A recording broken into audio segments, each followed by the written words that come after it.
All right, so it is time.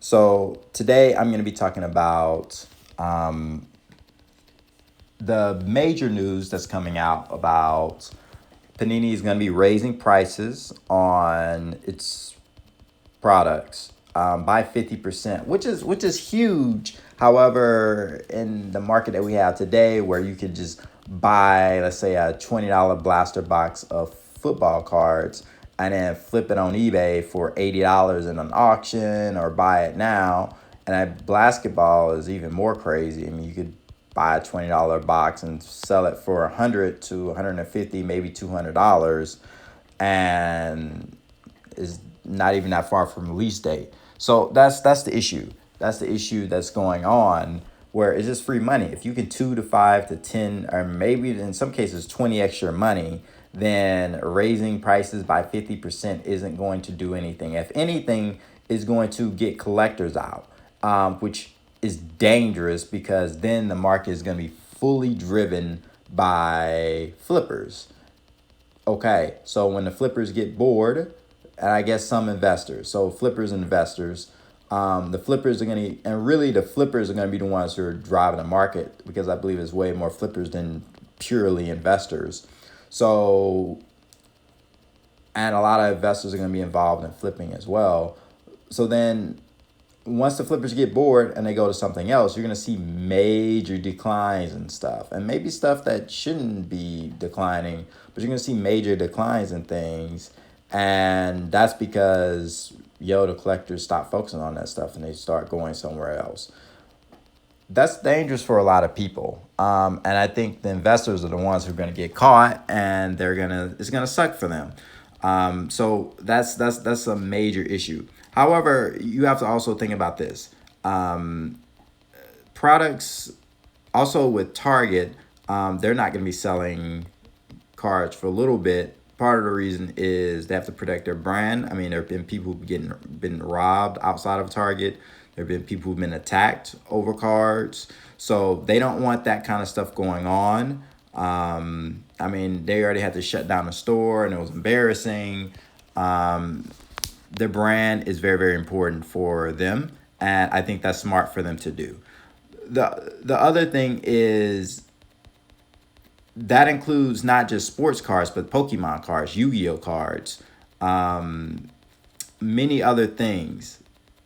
I think some cards aren't going to be affected, like NASCAR, UFC, and Upper Deck Hockey. I think you could still find those. I'm not 100% sure, but some places you can still find those. However, it's still going to be very, very difficult. So the other thing with Pokemon, this is going to affect the Pokemon market because a lot of people are trying to flip modern stuff and buying up a bunch of modern stuff to sell on the secondary market as well. And you have some very diehard collectors, and I think products for overprinted modern Pokemon cards going up. Obviously, Panini doesn't affect this, but this is going to affect other card companies to follow suit. Doing that is going to be problematic, and I think more people will probably leave Pokemon or just focus on vintage stuff, because the Pokemon stuff isn't really worth it. But the other stuff, as far as Panini, obviously Panini products sold licensing for football, basketball, but also they have soccer. And I think most people actually like the Panini soccer stuff versus the top stuff.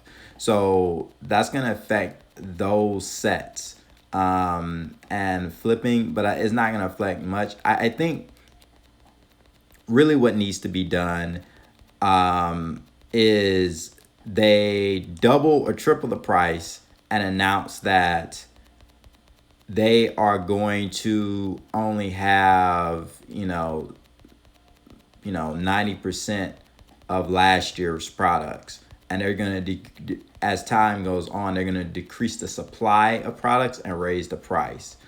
You either do that, or I think that would keep collectors in and get the collectors and the flippers in, and they make more money, but also they it kind of keeps the hobby stronger. I think what they're going to do is raise prices, and it's just going to keep the flippers in. So that's one of the main issues right now.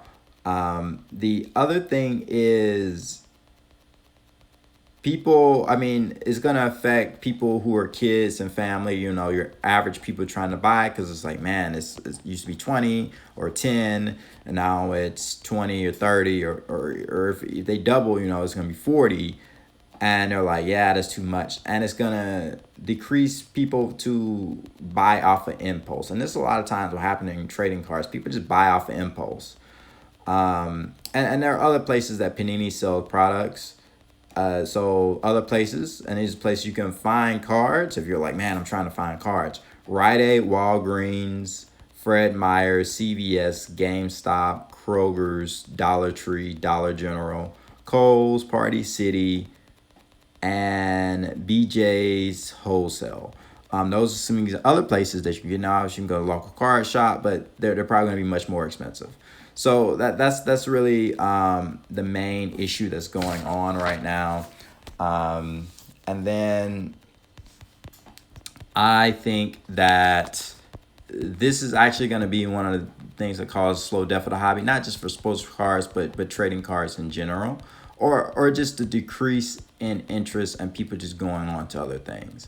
If you have any disagreements, or you like what I talked about, just comment below. And please like and subscribe. I'm going to be making more video content and do things more consistent. And also message me of things that you're interested in me talking about. And have a great day.